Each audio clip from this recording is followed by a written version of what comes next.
तर इतर जे व्याधी आहेत ह्याच्या संदर्भातले म्हणजे आपल्याला ज्या वेळेला कामला आहे किंवा प्लीहा वृद्धी आहे किंवा यकृत वृद्धी आहे, तर ह्याही गोष्टींमध्ये काही जी औषधं आहेत ती रक्तपित्ताप्रमाणे आपल्याला वापरता येत असतात. सो त्या दृष्टीने ह्या रक्तपित्ताचा पण विचार करायला पाहिजे की ऊर्ध्वम साध्यम या अर्थाने आलेला आहे. आणि काय त्याच्यामध्ये तर ऊर्ध्वम साध्यम का तर बहुऔषधम पित्त, पित्ताची जास्ती औषधं आहेत असं म्हटलंय. बहुऔषधं म्हणजे काय, खूप जास्ती औषधं आहेत म्हणजे कशाला किती औषधं द्या, कफाची औषधं कमी आहेत किंवा वाताची औषधं कमी आहेत असं आहे का? तर रसाच्या आपण दोषघनत्वाच्या दृष्टीने जेव्हा जेव्हा विचार करतो तर त्यावेळेला रसा हा स्वादू अम्ल लवण तिक्त उष्ण कषायका हा असं म्हटलेलं आहे बरं. आणि त्याच्यामध्ये तत्राद्या मारुतम नंती म्हणजे 3 रस जे आहेत ते पहिले वाताचं शमन करणारे आहेत. कुठले तर स्वादू अम्ल लवण. त्रयस तिक्ता दयक कफम, तिक्त उष्ण आणि कषाय हे कफग्न सांगितलेले आहेत. आणि तिक्त उष्ण आणि कषाय हे कफग्न. आणि काय तर कषाय तिक्त मधुरा हा पित्तम शमयंती. सो कषाय तिक्त आणि मधुर ही 3 रस जे आहेत ते पित्तग्न आहेत. मग कफग्न आणि पित्तग्न ह्याचे जर का आपण कॉमन काढायला गेलो तर तिक्त आहे दोन्हीकडे, कफग्नामध्ये पण आहे पित्तग्नामध्ये पण आहे. त्याच्यानंतर कफग्नामध्ये कषाय रस पण आहे आणि पित्तग्नामध्ये कषाय रस पण आहे. आणि म्हणूनच कफ पित्तग्न रस जर का आपण बघायला गेलो ना तर तिक्त आणि कषाय हे 2 रस येतात जे की बहुऔषधम असं म्हटलंय. आणि कषाय रसाची द्रव्य जी आहेत निसर्गामध्ये तर ती खूप मोठ्या प्रमाणामध्ये आढळतात. सो ह्या दृष्टीने जे आहे ना तर ते ऊर्ध्वम साध्यम असं म्हणून आलेलं. तर आता हे तिक्त आणि कषाय, आता तुम्हाला मला होमवर्क द्यायला जरा आवडतात म्हणून सांगते. तर तिक्त वर्ग आणि कषाय वर्ग हे जे दोन्ही सांगितलेले आहेत ना तर तो संपूर्णच्या संपूर्ण वर्ग तुम्ही लिहून काढायचा. म्हणजे तुम्हाला लक्षात येईल की आपण औषधांमध्ये वापरत ज्या ज्या गोष्टी असतो ना तर त्याच्यामध्ये ह्या 2 रसाची औषधं किती मोठ्या प्रमाणामध्ये आपण वापरत असतो. त्या दृष्टीने बहुऔषधमच्या पित्तस्य. आणि काय तर विरेको ही वरौषधम, विरेचन हे वरौषधम म्हणजे उत्तम औषध आहे कशाचा तर विरेचन जे आहे तर ते पित्तासाठी पण उपयोगी पडणार आहे, ज्या की पित्तामुळे हा सर्व संप्राप्ती घडत आहे. आणखीन काय तर अनुबंधी कफोयश्च तस्य तत्रापि शुद्धीकृत, जो अनुबंधी कफ आहे तर तो सुद्धा विरेचनामुळे निघून जाणार आहे. सो त्या दृष्टीने कफाच्या दृष्टीने सुद्धा ते उत्तम आहे. आणि किंवा तिक्ता कषाय यावा ये निसर्गात कफापहा, कषाय आणि तिक्त ही जी 2 रस आहेत ते निसर्गातच कफापह म्हणून सांगितलेले आहेत. मग आता कषाय आणि तिक्त रस आपल्याला पाठ असायला पाहिजे त्या दृष्टीने. तर कषाय रस जो आहे तर आणि तिक्त रस आहे तर तिक्त रसाचा श्लोक कसा आलेला आहे तर तिक्त स्वयं अरोचिष्णु अरुचिम कृमितृप विषम कुष्ठ मूर्छा ज्वरोत्क्लेश दाह पित्त कफांजय क्लेदमेदो व सामज्य शकृत मित्रोपशोषणः लघुर्मेध्यो हिमो वृक्षो स्तन्यकंठ विशोधनः धातुक्षय अनिल व्याधीन अतियोगात करोति सहा. अतियोगाचं पण सोडून द्या. तिक्त कसं आहे तर स्वयं अरुचिष्णू, स्वतः तो अरुचिष्णू, त्याला स्वतःला काही चांगली चव नाही, कडू काही आवडीने खात नाही. परंतु कृमी तृषा आणि विष नष्ट करणारी ही गोष्ट खूप महत्वाची आहे तिक्त रसाच्या बाबतीमध्ये. जी गोष्ट विष नष्ट करते ना तीच गोष्ट विकृत पित्त नाश करणारी आहे, की पित्ताचं प्रसादन करणारी आहे आणि म्हणून तिक्त रस महत्वाचा राहतो. आणखी काय सांगितलंय त्याच्या पुढे तर ज्वर उत्क्लेश आणि दाह पित्त कफन जयेत, पित्त आणि कफ या 2 गोष्टींना जिंकणारा हा तिक्त रस आहे. लघु आहे मुख्य म्हणजे, त्याच्यामुळे औषधांमध्ये वापरत असताना सामता किंवा अजीर्णात ज्या ज्या वेळेला ह्या गोष्टी उत्पन्न होणार आहेत तर त्यामध्ये लघुत्व जर का असेल ना तर त्याच्यामध्ये आपल्याला पाचन करताना त्याचा उपयोग जास्त होत असतो. आणि हिमो, त्याचं वीर्य सुद्धा हिम म्हणजे शीतवीर्याचा आहे तिक्त रस. आणि शीतवीर्याचा असल्यामुळं पित्त जर का कुपित असताना विकृत पित्ताला शीतचिकित्सा करावी असं आलेलं आहे बरोबर. पित्ताची जी चिकित्सा सूत्र सांगितलेली आहे तो पित्ताच्या उपक्रमांमध्ये तिथे सुगंधी शीतल उद्यानम गंधानाम उपसेवनम आणि शीतस सर्व विधिर्हितः असं त्याच्यामध्ये श्लोक आलेला आहे बरोबर. सो शीत पण वीर्य पण त्याचा शीत आहे, तो पित्त शमन पण करणार आहे आणि विषग्न सुद्धा आहे आणि म्हणूनच तिक्त रसाचं महत्व आहे. आणखीन दुसरा रस आपण बघतोय की कषाय रस. कषाय रसाचे काय काय आहेत तर कषाय पित्त कफहा गुरुः अस्र विशोधनः. सगळ्यात पहिली महत्वाची गोष्ट आहे त्याच्यामध्ये कषाय हा कषाय रस जो आहे तो पित्त कफ हा, पित्त आणि कफ या दोन्ही गोष्टी तो कमी करणारा आहे. म्हणजे आता पुन्हा आपली जी संप्राप्ती आहे ते पित्त आणि कफाशी रिलेटेड आहे. सो ह्या कषायरस एकटाच जो आहे तो पित्त आणि कफ दोन्ही कमी करणारा आहे. तो मात्र गुरु आहे, परंतु अस्त्र विशोधन हा रक्ताचं शोधन करणार आहे. सो कषाय रसामुळे काय होणार आहे, ज्याला आपण रक्त जे आहे तर त्याच्यामधल्या विकृती ज्या आहेत त्या तो दूर करणार आहे. पीडनो रोपण शीत क्लेद मेदो विशोषण हा. आणखीन एक गोष्ट ह्याच्यामध्ये कषाय रसाची महत्वाची येते की रोपण.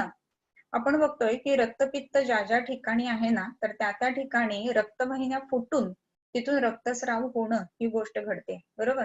तर रक्तस्राव होत असताना रोपण जर का झालं तर ती जी रक्तस्राव फुटून होणारी जी वाहिनी आहे ना तर तिचं पुन्हा बंद होण्याची शक्यता जास्ती आहे आणि म्हणून कषाय रसामुळे रक्तस्राव थांबतो ही गोष्ट घडते.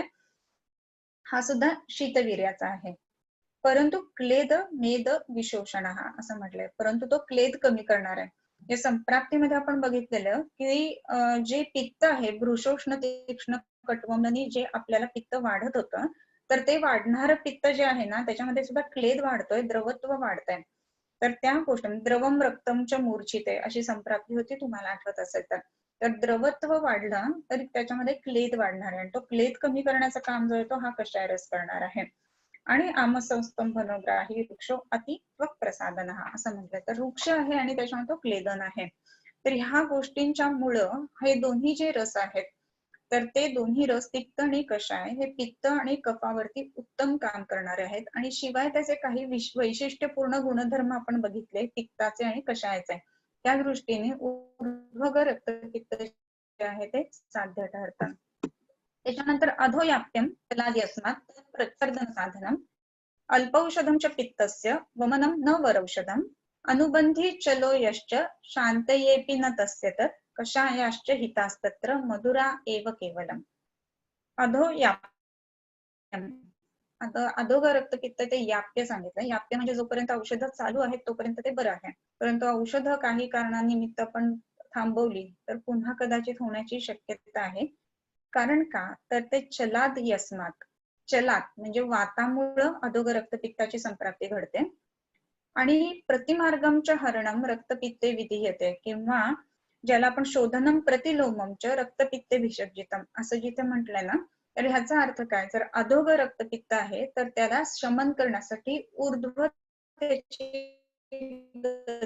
केली तर मग ती गती विकृती म्हणजे गतीच्या विरुद्ध झाल्यामध्ये रक्तपित्त थांबणार आहे.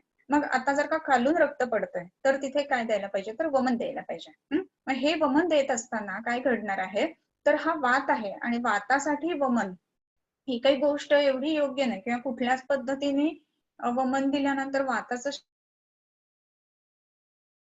तर होत नाही किंवा वाताचं शोधनही होत नाहीये. आणखीन काय तर अल्पौषधम च पित्तस्य वमनम न वरौषधम अनुबंधी चलो यश्च शांतयेपि न तस्य तर कषायाश्च हितास्तत्र मधुरा एव केवलम.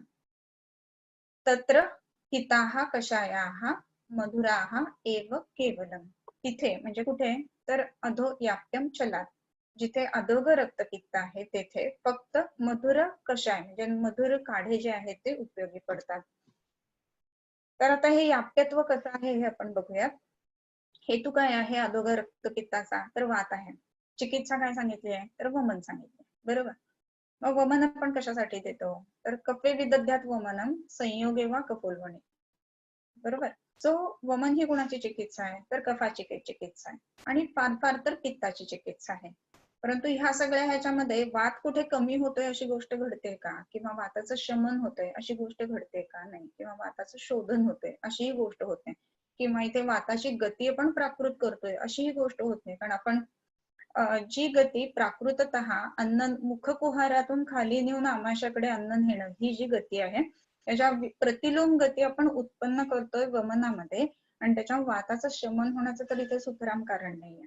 आणि म्हणूनच ज्या वेळेला अधोग रक्तपित्त आहे आणि ह्या अधोग रक्तपित्तासाठी आपण वमन देतोय तर तिथे वाताचं शमन होण्याचं कारण नसल्यामुळे ते याप्यत्वाला जातं.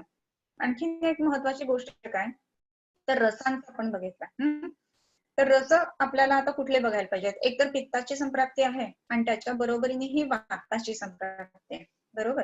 मग त्याच्या रसास्वादोम्ल लवण तिक्तोषण कषायकाः ह्याच्यानुसार तत्राद्या मारुतम घ्नन्ति तत्राद्या मधुर आम्ल लवण, हे जे आहेत ते 3 रस जे आहेत ते मारुतम म्हणजे वातशमन करणार आहेत, बरोबर.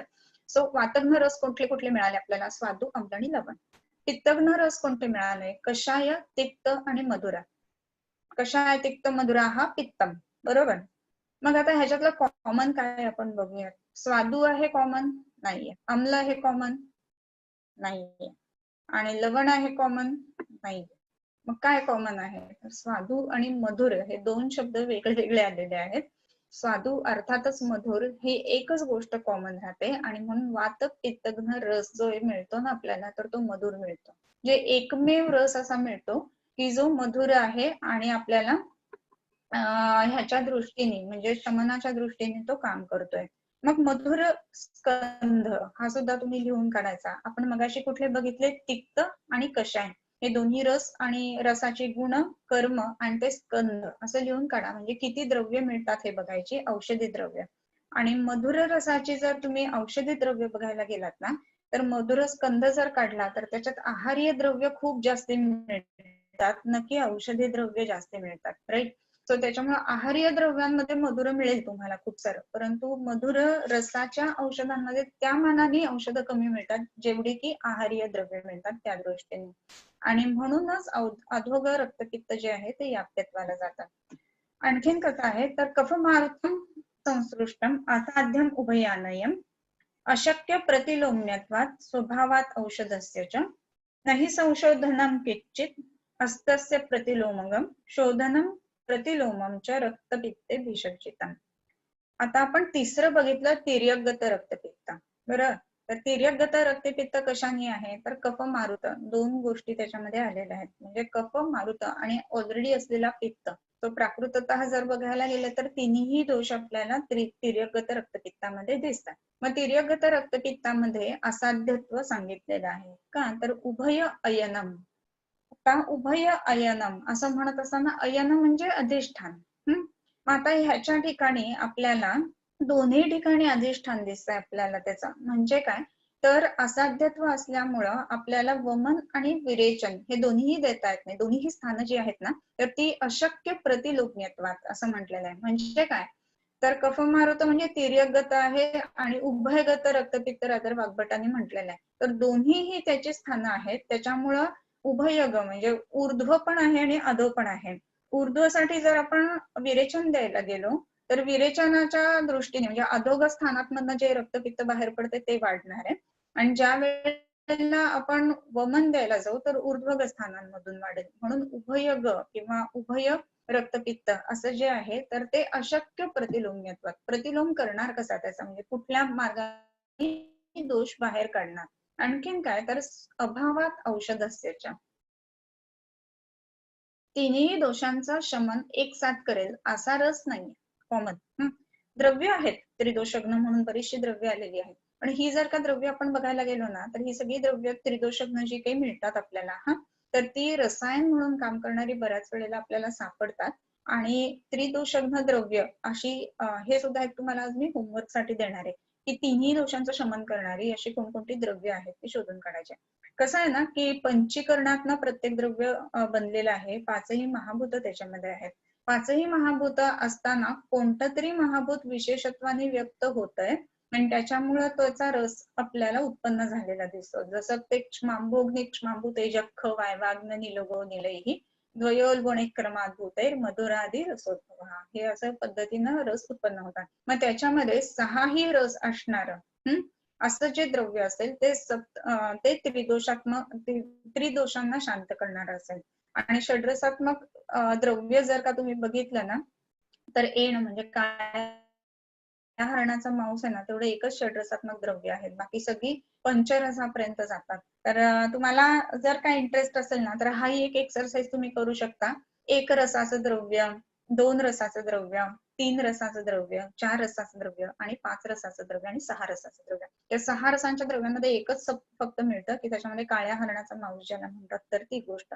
पण हे एकच आहे आणि ते सुद्धा पुन्हा आहार्य येतं.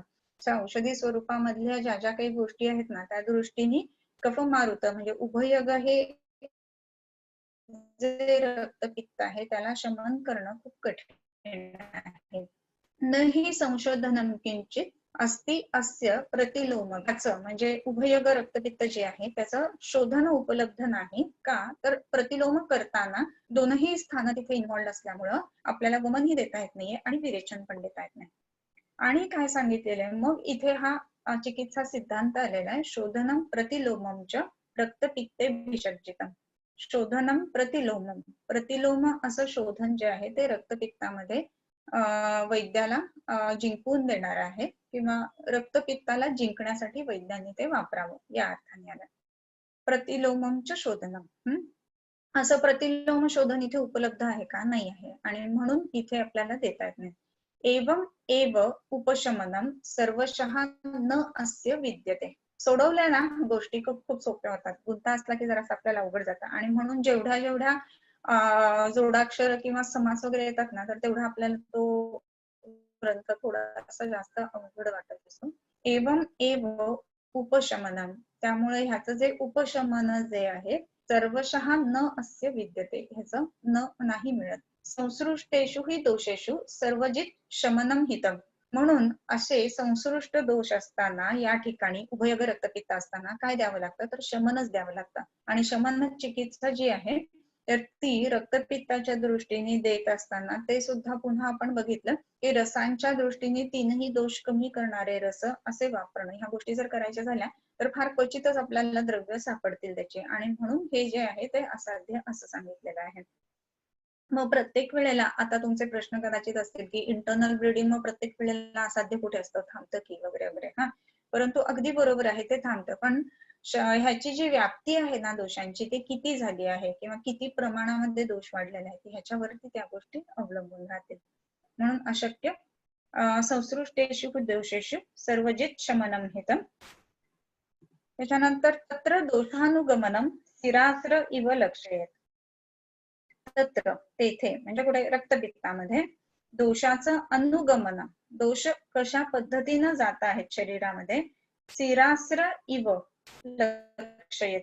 सिरा अस्र बर का, म्हणजे काय की सिरा म्हणजे जे रक्तवाहिन्या आहेत त्या, आणि अस्र रक्त, ह्या पद्धतीनं ते जाणून घ्यावेत. म्हणजे रक्त जे आहे आपलं तर त्याच्यानुसार काढल्यानंतर ब्लड लेटिंग केल्यानंतर त्याच्यामध्ये कोणते दोष आहेत या गोष्टी रक्तपित्तामध्ये जाणून घ्याव्यात. उपद्रवांश विकृती ही ज्ञानतस्तेषु चाधिकम. उपद्रवांश विकृती ज्ञानतः, याचे उपद्रव इत्यादी काय आहेत हे विकृती विज्ञानामध्ये सांगितले. विकृती ज्ञान तेषु च अधिकम. विकृती विज्ञानी अध्याय जो सांगितलेला आहे त्याच्यामध्ये ह्याचे उपद्रव सांगितलेले आहेत. तर आपण 1 मिनिट विकृती विज्ञानी अध्याय काढूया.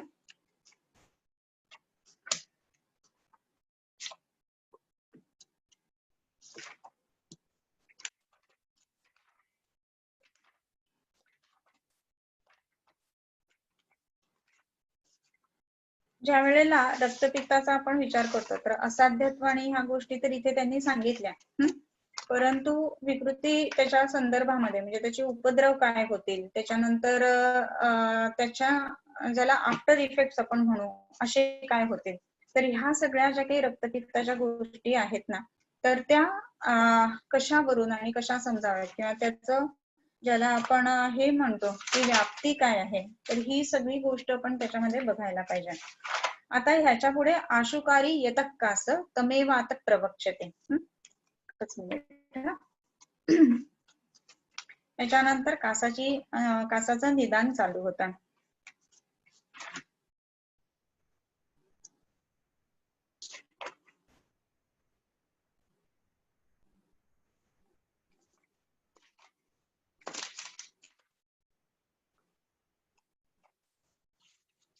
त्याच्यामध्ये विकृती विज्ञानी अध्याय जो आहे शरीरामध्ये 5वा, त्याच्यामध्ये वेगवेगळ्या ह्याच्या संदर्भामध्ये विषयांच्या किंवा वेगवेगळ्या रोगांच्या संदर्भामध्ये की कोणत्या कशा लक्षणं आल्यानंतर ते त्रासदायक होऊ शकतं, तर ह्या गोष्टी त्यांनी वर्णन केलेल्या आहेत.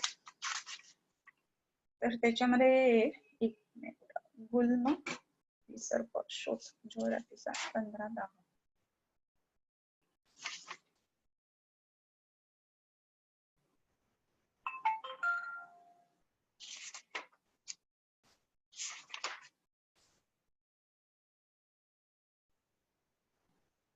रक्तपित्तम वृषम रक्तम कृष्णम इंद्रधनुप्रभम ताम्र हरिद्र हरित रूपम रक्तम प्रदर्शयन् रोमकूपम प्रविसृतम कंठास्य हृदये सृजत वाससो अरंजनम पूती वेगवत चाती भूरी च वृद्धम पांडू ज्वरच्छर्दी कास शोफाति सारिणाम. कोणकोणतं रक्तपित्त विकृतीकडे नेणार किंवा असाध्यत्वाकडे नेणार असं आहे. तर ज्याच्यामध्ये वृषम कृष्णम इंद्रधनुप्रभम खूप जास्ती काळं असणारं रक्त किंवा त्याच्यानंतर इंद्रधनुष्य ज्याच्यामध्ये दिसतंय असं रक्त, ताम्र हरिद्र हरित रूप ताम्र वर्णाचं हरिद्र वर्णाचं किंवा हरित वर्णाचं रूप रक्तम प्रदर्शन असे ज्याच्यामध्ये रंग दिसतात. हे खूप वेगवेगळे रंग इंद्रधनुष्यासारखे किंवा विशेष करून लाल पिवळा हिरवा असे ज्याच्यामध्ये रक्त दिसतंय ते रक्त असतं ना तर ते असाध्यत्वाकडे नेणार आहे. आणि रोमकूपम प्रविसृतम कंठास्य हृदये सृजत. रोमकूपम प्रविसृतम म्हणजे रोमरंध्रातून ज्याचा रक्तस्राव होत आहे असा किंवा कंठ आस्य आणि हृदय यांच्यातून जर का रक्तस्राव होत असेल तर ते रक्तपित्त जे आहे ते असाध्य समजावं. वाससो अरंजनम पूते. त्याच्यानंतर वाससो अरंजन ही गोष्ट खूप महत्वाची आहे. कपड्यावरती नेहमी रक्ताचे नॉर्मली डाग पडतात, परंतु जर का रक्तपित्त असेल तर पित्ताची विकृती असल्यामुळे पित्त धुतलं जात आहे तिथे आणि म्हणून त्याच्यावरती रक्ताचे डाग जे ते अजिबात राहत नाहीत. आणखीन काय तर आता हाच एक वाससः रंजनम असं जर का आपण एक लक्षण घेतलं ना तर आपल्याला पाठ कुठे असतं तर आर्तवाच्या लक्षणाने यद वाससो न विरंजयेत असं म्हणून पाठ असतं नेहमी की त्याला कपड्याला डाग नाही पडले पाहिजे. तर त्याचा रेफरन्स जो आहे तो इथे आहे हे लक्षात घ्यायला पाहिजे. ती शुद्ध रक्ताची लक्षणं येतात. आणि जर का हा डाग आहे तर कपड्यावर अजिबात राहत नसेल तर ते रक्तपित्त जे आहे ते असाध्यत्वाकडे जातं. आणखीन काय तर पूती ज्याच्यामध्ये खूप खराब वास येतो आहे. वेगवत च अतिभूरी च खूप जास्ती वेगाप्रमाणे येत आहे किंवा अतिभूरी खूप जास्त प्रमाणामध्ये आहे तर ते रक्तपित्त हे असाध्य आहे. वृद्धम पांडू ज्वरत छर्दी कास शोफ अतिसारिणाम. वृद्ध म्हणजे ज्या वेळेला हे वाढल्यानंतर काय काय दिसतं तर पांडू रोग होतो किंवा ज्वर होतं किंवा छर्दी कास शोथ आणि अतिसार अशी वेगवेगळी जे काही गोष्टी आहेत ना त्या त्याच्यामध्ये आपल्याला उपद्रव म्हणून दिसत असतात. तर आता रक्तपित्ताचं इथपर्यंत हे निदान झालं. तर मला असं वाटतं की रक्तपित्ताची आपण चिकित्सा बघूयात आणि मग त्याच्यानंतर कासाकडे जाऊयात. याच्यानंतर ह्याच्यातच रक्तपित्तामध्ये कासाचं वर्णन केलंय. रक्तपित्तानंतर कास येतो तर त्याचं कारण जे काही आहे किंवा कासाच्या संदर्भामध्ये जे काही आहे तर ह्या गोष्टी आपण चिकित्सा झाल्यानंतर हे बघूया. आता ह्याच्यामध्ये चिकित्सेमध्ये आपण काय काय देऊ शकतो किंवा आपण नॉर्मली काय काय वापरलं जातं तर रक्तपित्ताचं निदान ब्लिडिंग टेंडन्सीज असताना आपण करतो. त्याच्यामध्ये ऊर्ध्वग रक्तपित्त आधी आपण बघूया. तर ऊर्ध्वग म्हणत असताना कॉमनली ज्या ज्या काही गोष्टी सापडतात आपल्याला तर त्याच्यामध्ये नाकातनं रक्त येणं हे खूप कॉमनली सापडत असतं. त्याच्यानंतर थुंकीतनं घशातनं रक्त येणं ही एक गोष्ट सापडत असते आणि त्याच्यानंतर काही वेळेला दात किंवा हिरड्यांमधनं रक्त येत असतं तर ही सुद्धा गोष्ट आपल्याला बऱ्याच वेळेला सापडत असते. अगदी क्वचित बरं का काही केसेस मध्ये असं असतं की डोळ्यातले जे अश्रू असतात ना त्याच्यामध्ये सुद्धा रक्तस्राव असतात. ह्या कंडिशन्स कोणत्या हे जर असं तुम्ही बघायला पाहिजे बरं का डोळ्यांमध्ये जे जे येतं ते. तर त्याच्यामध्ये ऊर्ध्वग रक्तपित्तात आपण काय काय करायला पाहिजे तर आता ह्यांनी म्हटल्याप्रमाणे ऊर्ध्वग रक्तपित्तामध्ये विरेचन द्यायला पाहिजे हे एक पहिलं महत्वाचं झालं. आणखीन त्याच्यानंतर ऊर्ध्वग रक्तपित्तामध्ये आपण काय करायला पाहिजे तर त्याच्यामध्ये आणखीन एक गोष्ट अशी महत्वाची येते की औषध आणि शमन ही पण गोष्ट तेवढीच महत्वाची येते. तर ऊर्ध्वग रक्तपित्तामध्ये नासा किंवा नाकामधनं येणं गळ्यामधनं येणं किंवा दंत मांसामधनं येणं असं आपल्याला दिसत असतं. तर याच्यात औषधं कोणकोणती वापरावीत हे एक सर्वसाधारणतः सांगते. हे जे पेशंट्स असतात तर आपण बघितलं की विकृती पित्ताची असते सामता असते आणि त्याच्यामुळं शरीरामध्ये शरीरातलं जे पित्त आहे त्याची विकृती कमी करण्याच्या दृष्टीने म्हणून सिद्ध जल वेगवेगळी वापरावेत. विशेष करून ग्रीष्म ऋतूमध्ये नाकातनं रक्त येणारे खूप सारे पेशंट दिसत असतात आणि ग्रीष्म ऋतूमध्ये पित्त जे आहे तर उष्णतेला बीट करण्यासाठी बीट द हीट वगैरे म्हणतो ना, तर तसं आपण मोगऱ्याचं पाणी, वाळ्याचं पाणी असं हिम करून वापरत असतो. तर असे जे हिम आहेत ना, मोगऱ्याचं किंवा वाळ्याचं पाणी, तर ह्या गोष्टी सुद्धा रक्तपित्ताच्या चिकित्सेसाठी म्हणून निश्चित उपयोगी आहेत. आणखीन काय देऊ शकतो, तर षडंगोदक आपण वापरू शकतो. पण षडंगोदकामधली जी शुंठी आहे ना, तर ती तिथे नाही घालायची. शुंठीला तीक्ष्णत्व आहे म्हणून. आणि सुंठ न घालता उरलेलं जे पाणी आहे ना, तर ते सर्वच्या सर्व सिद्ध जेल करून पेशंटला द्यावं. त्याच्यानंतर आणखीन एक महत्वाची गोष्ट सगळ्यात ह्याच्यामध्ये चिकित्सा सूत्रांमध्ये आपण बघतो, की सुरुवातीच्या काळामध्ये ह्याची उपेक्षा करावी असं आलेलं आहे. उपेक्षा करावी का बरं? तर जीवरक्त आणि रक्तपित्त ह्याच्यामध्ये जर रक्तपित्ताला आपण थांबवलं, तर शरीरामध्ये त्याची एकतर दिशा बदलणार आहे किंवा दुसरी गोष्ट अशी होते, की शरीरामध्ये बऱ्याच वेळेला दिशा बदलल्यानंतर आणि दुसरी गोष्ट म्हणजे ज्या वेळेला हे होत आहे, काय म्हणतो आपण ते थांबवलं तर शरीरात दोष साठल्यामुळं ते दोष वाढणार आहेत आणि म्हणून उपेक्षा करणं ही सगळ्यात गोष्ट म्हणजे थोडे दिवस पहिल्यांदा काहीही औषध न देणं. पण औषध न देता आपल्याला नुसतंच पेशंटला सोडणं योग्य नाही. संप्राप्ती वाढली तर आपण काय करणार आहे? सो त्या दृष्टीने काय काय करायला पाहिजे? तर मग दिनचर्येमध्ये त्या पेशंटला बसवायला पाहिजे. म्हणजे त्याची दिनचर्या अशी उत्तम करून द्यायला पाहिजे, की जेणेकरून दोष कमी होतील आणि उपेक्षा पण केली जाईल. येणारं रक्त जे ते दोष निघून जातील. परंतु कुठल्याही क्रायसिस मध्ये पेशंट लँड होणार नाही. ह्या पद्धतीने आपल्याला त्या गोष्टी ऍडजस्ट कराव्या लागतात. मग तिथे काय करायचंय, तर अगदी दंतधावनापासून ते पाणी पिण्यापर्यंत आणि झोपण्यापर्यंतच्या सगळ्या ज्या काही गोष्टी आहेत, तर त्याच्यामध्ये आपल्याला बदल करून त्यांना द्यायचे आहेत. मग इथे काय काय द्यायला पाहिजे, तर हे जेव्हा आपण बदल करतोय ना, तर त्यावेळेला आपल्याला सगळ्यात महत्वाची गोष्ट जी आहे ते दंतधावनाच्या दृष्टीने आपण ज्या गोष्टी वापरणार, तर त्याच्यामध्ये वातपित्त ज्वराचा जो फांट आहे ना, ते औषध जे आहे ते दंतधावनासाठी असं एक त्याच्यामध्ये वापरायला हवं. दंतधावनाबद्दल बरेच स्टुडंट्स आपले विचारत असतात, की कशासाठी प्रत्येक वेळेला दात घासायला दिलेलं आहे औषध. तर एक त्याच्याबद्दल थोडंसं सांगते आणि मग रक्तपित्ताकडे आपण पुन्हा वळूयात. तर आपण बऱ्याच वेळेला दवाखान्यात बघत असतो, की आम काढा आपण खूप वेळेला वापरतो, की दात घासण्यासाठी द्या म्हणून. तर ते बघितल्यानंतर असं एक जाणवलेलं होतं किंवा प्रॅक्टिसच्या सुरुवातीच्या काळामध्ये एक असं जाणवलेलं होतं, की त्याच्यामुळं पेशंटमध्ये खूप चांगल्या पद्धतीने रिझल्ट्स मिळतात. मग त्याच्यामध्ये रिझल्ट्स कुठल्या कुठल्या अर्थाने हे मिळतात, तर दात घासल्यानंतर ओरल हायजीन सुधारते, हे एक महत्वाची गोष्ट. त्याच्यानंतर दात घासल्यानंतर जो अग्नी आहे आपल्या ह्याच्यामधला कफाचं छेदन झाल्यामुळं जो जाठराग्नी आहे तो प्रदीप्त व्हायला लागतो. आणि एकदा का जाठराग्नी प्रदीप्त झाला ना, की त्याच्यानंतर आपोआपच सगळे व्याधी कमी होणार असतात. कारण की अग्नी जर चांगला असेल, तर त्याच्यामुळं इतर व्याधी होणार नाहीत. तर त्या दृष्टीने दंतधावन महत्वाचं आहे. सो सगळ्यात पहिलं म्हणजे आमाचं छेदन करणं, ह्या दृष्टीने आमकाढ्याचं दंतधावन द्यायला सुरुवात केलेली होती. मग त्याच्यानंतर असं जाणवलं, की काही लोक अगदी जे हे असतात ना, की नाही फार कडू लागतं वगैरे असे असणारे असतात. परंतु खूप जास्ती कडू ज्या वेळेला आमकाढा लागतो ना, तर त्यावेळेला पेशंट मध्ये निरामता असते असं जाणवतं आणि ज्या ज्या वेळेला पेशंट मध्ये सामता असते, तर त्यावेळेला ते दंतधावन जेव्हा जेव्हा करतात ना, तर ते काही सांगतात की येऊन नाही नाही काही कडू नाही लागलं. आणि तेच औषध आपण 15 दिवसांनी पुन्हा रिपीट केलं ना, की 15 दिवसांनी सामता कमी झाल्यामुळे त्यांना ते कडू लागायला लागतं आणि म्हणतात की कसलं कडू दिले डॉक्टर औषध, ते भयानक होतं बरं का. अशा पद्धतीने म्हणजे आपल्याला त्याच्यावरनं समजतं. म्हणजे आपल्याला बऱ्याच वेळेला नवीन प्रॅक्टिस असताना असा अंदाज येत नसतो, की पाचन द्यायचं म्हणजे कुठेपर्यंत द्यायचं आहे. तर मग ज्या वेळेला प्राकृत रस शरीरामध्ये जेव्हा जेव्हा जाणवायला लागतो ना, तर ती पाचनाची अवस्था आपण समजून घ्यायला पाहिजे. दुसरी एक महत्वाची गोष्ट म्हणजे काही पेशंट खरोखरीच असे असतात, की त्यांना कडू रस बिलकुलच जमत नाही किंवा ते दिल्यानंतर किंवा अगदी लहान मुलं जी असतात ना, त्यांना सुद्धा आमकाढ्याने दात घासा वगैरे तर त्या काही गोष्टी घडत नाहीत. मग काय द्यायला पाहिजे? तर आता म्हटल्याप्रमाणे जिथे पित्ताचं प्रसादन अपेक्षित आहे ना, तिथे तिथे आपल्याला दंतधावनासाठी वातपित्त ज्वराचा काढा आपल्याला वापरता येत असतो. आणखीन एक अशीच एक महत्वाची गोष्ट जी आहे ना, तर त्याच्यामध्ये गृहिणीचे जे ते पेशंट असतात त्यांच्यामध्ये पित्तज गृहिणी हे औषध जर का आपण दंतधावनासाठी वापरलं ना, तर त्या दृष्टीने अग्नी चांगला होणं आणि त्याची जी हे आहे अर्गला इव स्थितः ती परिस्थिती चांगली येणं, तर त्या दृष्टीने सुद्धा पित्तज गृहिणीचं जे औषध आहे ते दंतधावनासाठी आपण वापरत असतो.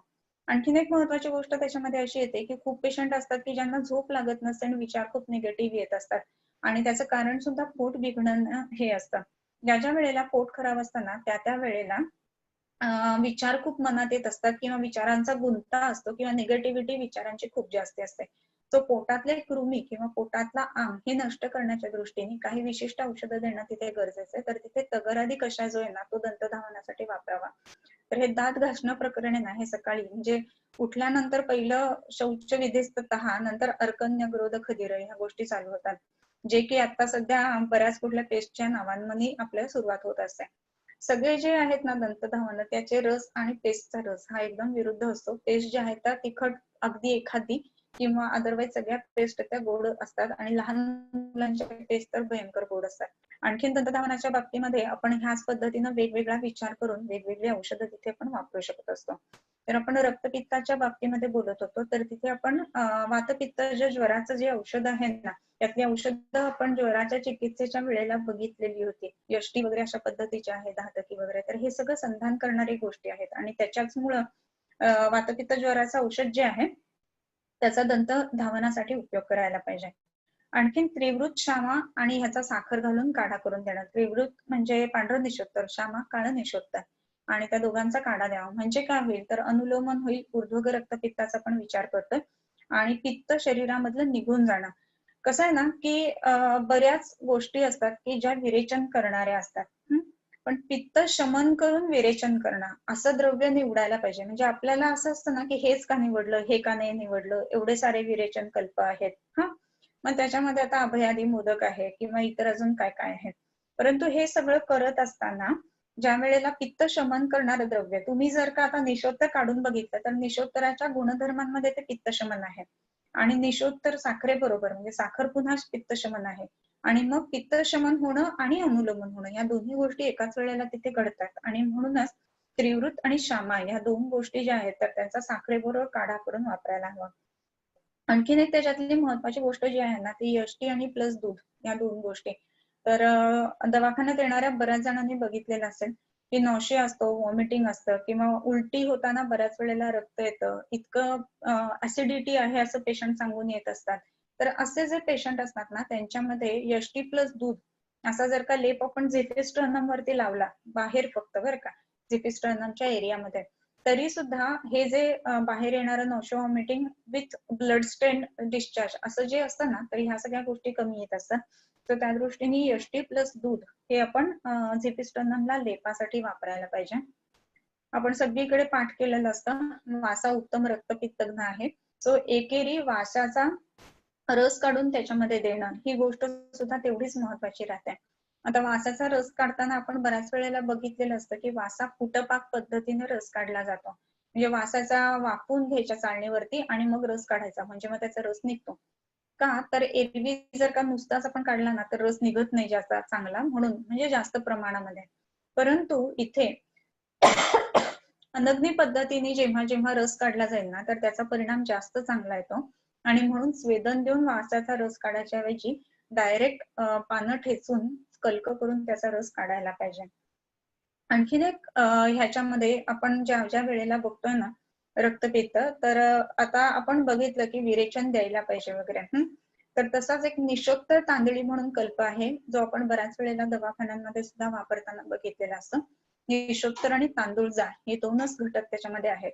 तांदूळजा जी वनस्पती आहे ना ती उत्तम विषग्न वनस्पती आहे. पावसाळ्यामध्ये ज्या ज्या पावसाळी भाज्या येत असतात ना त्या सगळ्या विषग्नत्व म्हणून खूप चांगल्या काम करत असतात आणि म्हणून ज्याला आपण रानभाज्या म्हणतो तर अशा ह्या रानभाज्या पावसाळ्यामध्ये विशेष करून जेव्हा येतात तर त्या कशा बनवायच्या, काय बनवायच्या ह्याची माहिती आपण करून घ्यायला पाहिजे. याचा एक व्हिडिओ पण आपला युट्यूब वरती आहे बरं का, तुम्हाला जर का बघायचं असेल ना तर नक्की युट्यूब वरती बघा. वेगवेगळ्या रानभाज्या त्या कशा करायच्या आणि त्याचे उपयोग काय, गुणधर्म काय हे आपण युट्यूब वरती बरेच सांगितलेले आहेत. सो ते युट्यूब वरती तुम्ही भाज्या बघा. कारण की पेशंट आपल्याला विचारत असतात, रोजचा प्रश्न असतो काय खाऊ, त्याचं उत्तर दुधी भोपळा, लाल भोपळा, पडवळ ह्याच्या पुढे जात नाही, होय की नाही. कारण बाकीचे जे आहे ते मटकी, छोले, वाटाणे, वाल हे सगळं न खाण्यामध्ये जातं. मग काय खाऊ हे आपल्याला पॉझिटिव्ह जेवढं जास्त सांगता येईल ना तर त्याचा परिणाम पेशंटच्या तब्येतीच्या दृष्टीने जास्त चांगला येत असतो आणि म्हणून रानभाज्या वेगवेगळ्या खाव्यात. मग त्याच्यामध्ये ही एक तांदूळजा नावाची जी भाजी मिळते ना तर ती तांदळी आपण म्हटलं जातं. तर हिरवा माठ असतो तशाच पद्धतीची दिसणारी भाजी असते. ती सुद्धा उत्तम विष कमी करणारी विषग्न अशी आहे आणि त्याच्याबरोबर आपण निषोत्तर कल्क करून वापरतो आहोत, निषोत्तर आणि तांदूळजाचा, आणि ते साखरेबरोबर देतोय. असं ज्या वेळेला होतं ना त्यावेळेला पित्ताचंही शमन होतंय, त्याच्यानंतर निशोत्तर असल्यामुळे अनुलोमन होतंय आणि त्याच्या बरोबर तांदूळजा असल्यामुळे तिथे काय होतंय विषग्नत्व येत आहे. त्याच्यामुळे पित्ताचं प्रसाधन होणं ही गोष्ट खूप चांगल्या पद्धतीने घडायला लागते आणि म्हणून विशेष करून उध्वग रक्तपित्तामध्ये या पद्धतीचं निशोत्तर तांदळीकल्प वापरायला पाहिजे. आणखीन दुसरी महत्वाची गोष्ट उध्वग रक्तपित्ताच्या दृष्टीने जेव्हा आपण बघतो ना तर वेगवेगळ्या नस्यांचा खूप चांगला परिणाम येतो. तुम्ही दवाखान्यांमध्ये सुद्धा बऱ्याच वेळेला बघितलं असेल. तर त्याच्यामध्ये आपण म्हणजे तुम्ही असाल कदाचित छान बघत असाल, पण एक आपल्या कॉलेजमध्ये किंवा आपण एक स्वतःच असं हे ठरवून घेतलेलं असतं ह्याच्यासाठी हे त्याच्यासाठी ते, तर ते थोडंसं वाईडन करायला शिकलं पाहिजे आपला लेन्स बरं का. सो त्याच्यामध्ये बऱ्याच वेळेला असं होतं की आता नस्य द्यायचंय तर काय द्यायचं तर दुर्वास्वरस, त्याच्या पुढची नस्य आपल्याकडे येतच नाहीत किंवा डोक्यात येत नाही किंवा दुर्वाघृता. तर तुम्हाला एक खूप छान की सांगते, सगळी जी फुलं आहेत ना वेगवेगळी, तर पूर्ण झाडांच्या मधला मुख्य घटक की जो सुगंधी आहे तो फुल आहे. काही ठिकाणी मुळाला सुद्धा वास आहे, खोडाला सुद्धा वास आहे, काही ठिकाणी पानांना पण वास आहे, मी नाही म्हणत नाही हा. जसं चंदनाच्या खोडाला वास आहे, अनंताच्या मुळाला वास आहे. त्यामुळे ही सुगंधी द्रव्य आहेत आणि हे सुगंध जो आहे ना तो पित्त शमन करणार आहे हे आपण बघितलं. परंतु प्रामुख्यानं जी जी फुलं आहेत ना ती सुगंधी असतात, म्हणजे झाडांमधला फुलं हा पार्ट जो आहे तो सुगंधी असतो. सो त्यामुळं पित्ताच्या चिकित्सेमध्ये सुद्धा सुगंधी शीतहृद्यानां गंधानां उपसेवनम कंठे गुणानां हाराणां मणीनां उरसाधृतिः कर्पूर चंदनो शीतैः अनुलेप क्षणे क्षणे प्रदोषश्चंद्रमासौदम हारिगीतम अयोनिलः असं म्हटलेलं आहे. तर ह्या सगळ्या गोष्टींमध्ये फुलं धारण करणं ही पित्ताची चिकित्सा म्हणून येते, सुगंधी फुलं. आणि ही जी सुगंधी फुलं आहेत ना तर त्यांनी सिद्ध केलेले कल्प आपण ह्याच पद्धतीनं वापरत असतो दवाखान्यांमध्ये. मग त्याच्यामध्ये ग्रंथोक्त जे आलंय ना तर ते डाळिंबाची फुलं जी असतात, तर डाळिंबाची फुलं खूप सुंदर रंगाची दिसतात, त्याला वास नाहीये बरं का, परंतु ते डाळिंब पित्त शमन उत्तम असल्यामुळं तर त्याचं सिद्ध जे घृत आहे ना तर ते आपण ह्याच पद्धतीनं नस्यासाठी वापरू शकत असतो, दुर्वास्वरस नस्यासाठी वापरू शकत असतो.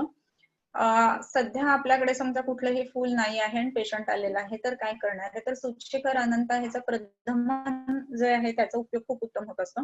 मग अशी यष्टी प्लस आपण हे बघितलं दुधाचा लेप बघितला, तर तसंच यष्टी दुधात सिद्ध करून त्याचा आपण नस्य वापरू शकत असतो.